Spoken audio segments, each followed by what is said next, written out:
and welcome back to Tie TV. I'm Daniel Bergman, and today I thought we would tie a Dutch-style-perch-fly, incorporating some more natural materials than we're used to here. And I'm gonna tie this on a jig hook from Partridge. This is the Universal Predator X. That's the heavy wire with the jig bend in the front. If you want a fly that's a bit lighter, you can go with the normal Universal Predator jig that's coming up a little bit later this year. And I thought we would do this in sort of a cool fire tiger color scheme. That's a good color combo for perch most of the time. What I do is just get the hook in the vise, attach the thread, and I'm using the Techstream power thread in 100 denier now. I'm making sure to make a solid base with thread, because I'm gonna put some dumbbell eyes on this one, some lead eyes. I don't want the thread to slide underneath that. Okay, so eyes. Let's take some cool double pupil black and orange dumbbell eyes from Hairline in size medium. This is the one with the fluorescent orange iris. Pretty cool and pretty heavy, which is a good thing many times when it comes to perch fishing. You need to get down and dirty. Okay, so I made a solid base with thread here underneath. What you can do is actually put a drop of super glue on the thread base, and then I start with figure eight wrapping the eyes quite hard and firm wraps a little bit from the actual bend of the hook here, so I have a little bit of room to put some more material on there later on. I continue figure eight wrapping a little bit, and what I do after that to secure the whole package is go underneath the eyes a couple of times and pull downwards with a straight bobbin, and this is going to compress the previous thread wraps and really tighten the whole package down. So what I do a couple of more figure eight turns, and then I start with a couple of turns underneath and around the hook and pull it down hard. That won't move anyway, or anywhere, I meant. Okay, cool. Eyes in place. So I continue a bit further back with the thread to right about just above the barb of the hook. That's actually where the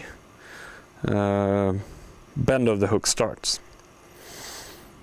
For sort of belly body on the fly, I'm gonna use this new chenille from Hairline called Polar Reflector Flash, and this is the chartreuse color.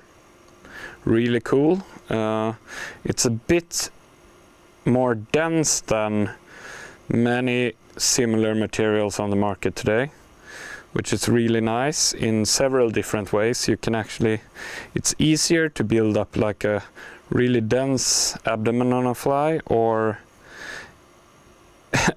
one way to use less material when tying a fly and still getting the same results.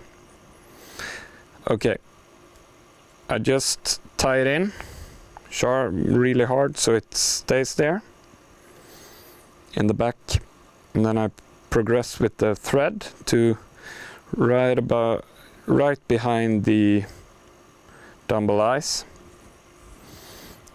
What you can do now to save as much material as possible, I just drop the whole pack down on the floor and start winding.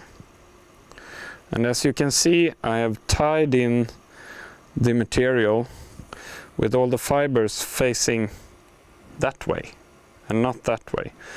This makes it much easier for me to get all the fibers lying sort of backwards instead of pointing forward, making it a real mess to wind the body. A small trick I picked up from Michael Schmidt when he was here in Sweden and held a nice streamer workshop. Okay, so I wind it forward all the way to where I have the thread in even turns, touching turns, so to say, and then tie it off.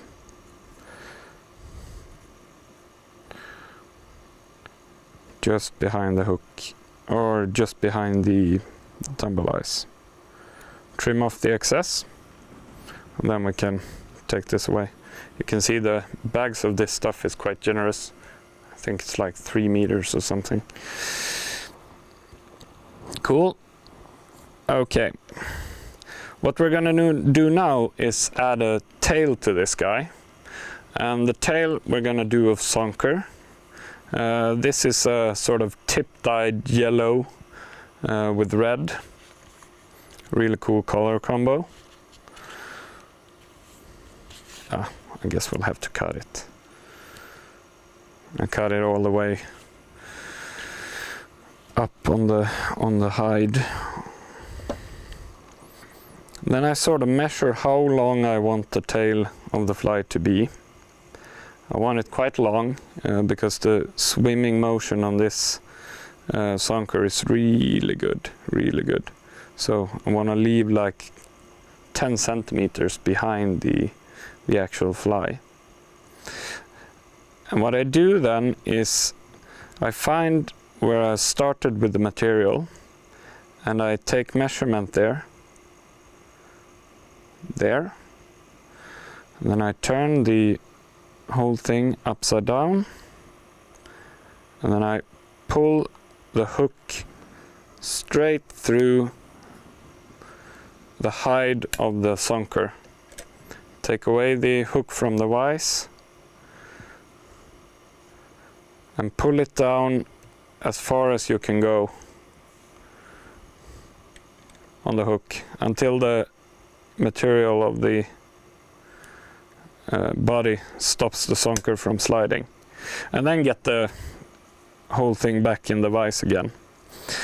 Okay, just to make sure I don't trap a lot of hair down, I just brush everything out with a dubbing needle,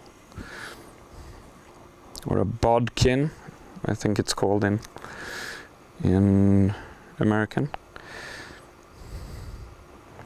Okay, then I fold the whole thing forward, hold it down between my thumb and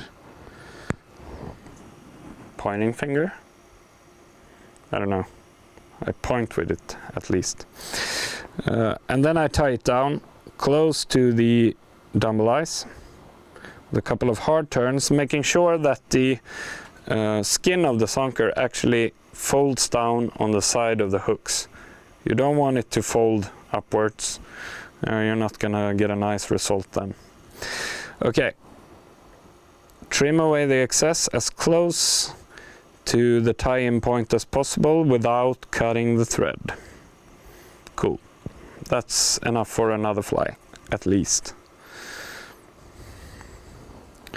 Excellent. And now we're gonna build up a cool head on this one. And for that, we're gonna use the new Predator dubbing, which is a really long fiber dubbing. It's sort of 4 times the length of regular lace dub. Really cool material, really soft, really easy to tie with. And there's also a lot of flash in it, which is nice for toothy critters and other predators. Was actually a little bit too much flash in this bunch. I gotta hold off.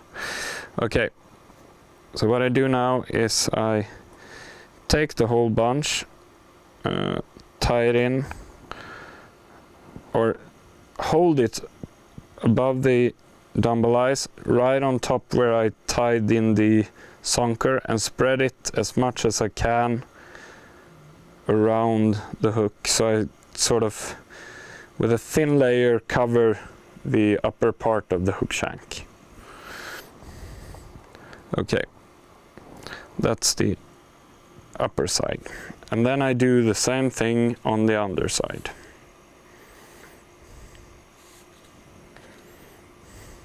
I don't really want this to be like super dense and real bulky head.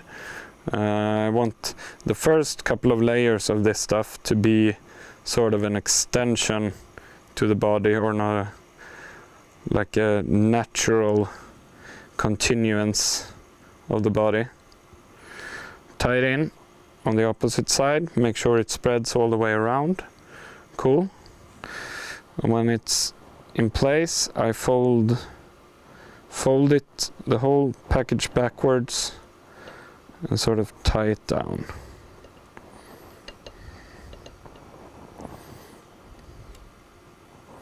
Nice. Okay, progress a little bit with the thread.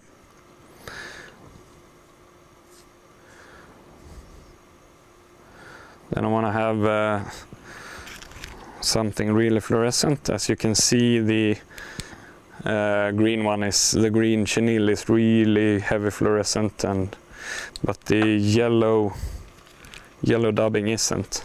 So I want some red fluorescent stuff in there as well. I take a sort of a bigger bunch of the red one. I don't want this in really full length. Took just a little bit too much. Something like that. I want to sort of give the impression of bleeding gills or something. Clump like this is good. And I just take the fibers and rip them apart and lay them together, mix it and taper it. And if you feel you got a little bit too much flash in there, you can take some away. Make sure you got a nice taper. Okay. Then I divide it in two again. Lay one clump on the upper side of the hook, and now we're gonna tie as close to the barbell eyes or the dumbbell eyes as possible.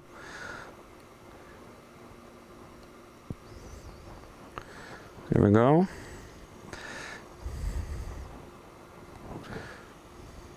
Take the other clump of dubbing, spread it as well as you can. One turn just behind the eyes. Make sure not to trap too much down, and while I progress with the thread, I make sure everything folds backwards.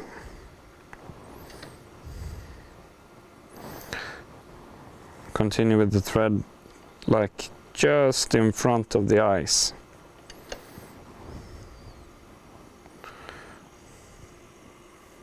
Cool. I'm gonna take a small clump of red on the underside as well. Rip it apart, lay it together, tie it in on the underside, loose wrap and tighten, fold it backwards and tie it down. And then we're in front of the eyes totally. Okay, I'm gonna finish it up with some black of the predator dubbing. I'm gonna first I want to start with making sort of a whale, the same thing I did with the yellow one, the first clump I tied in. I sort of spread it around nicely around the hook shank and make a loose turn around the hook and see that it sort of divides nicely.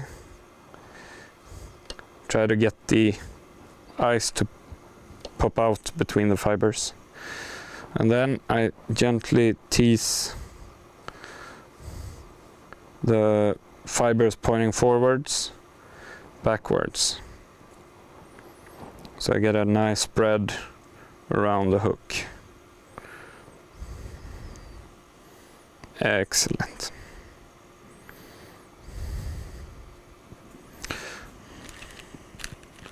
It's funny how I use this Mr. Burns excellent while talking about fly tying.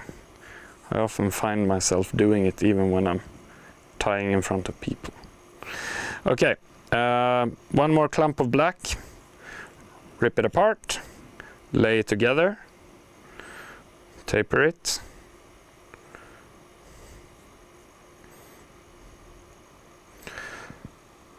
And now we are so much in front of the dumbbell ice, you can actually spread this quite easily around the hook just by winding with loose turns and like pushing the dubbing forward with your thread. Okay, and then tease it backwards, spread it evenly around.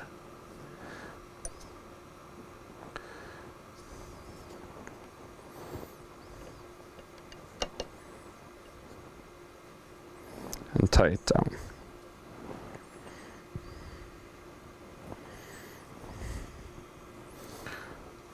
Great. Okay. If you want to do it really pretty, you can switch to a black thread.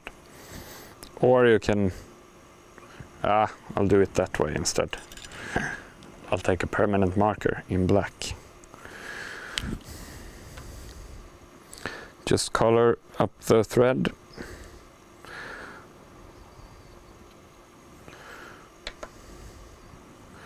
Do a couple of turns to hide the white thread.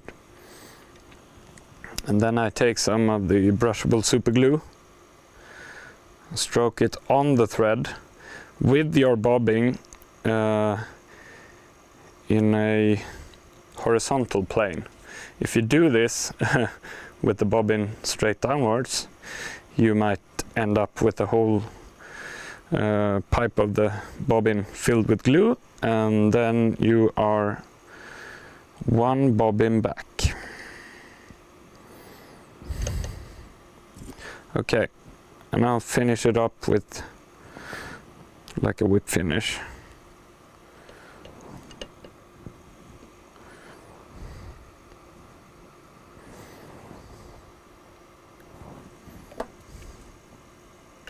Cool. Looks a bit messy as it is now. So I take my little Velcro brush here. It's not made of Velcro. It's made for brushing Velcro and reviving it.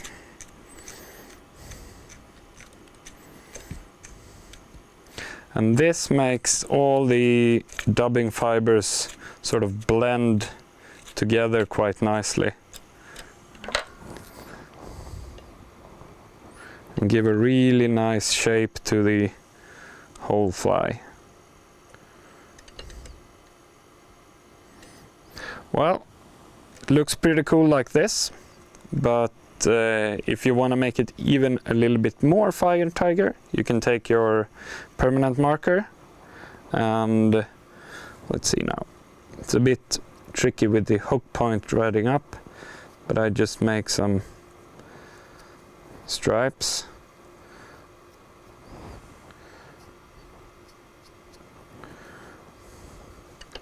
Try to hold everything together. It's much easier. This just adds a little extra contrast to the fly and sort of gives the impression of life a little bit better. many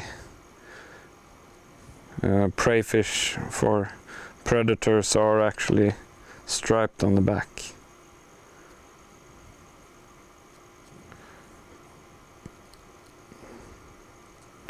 Not that much, but just a hint of stripes. Something like that.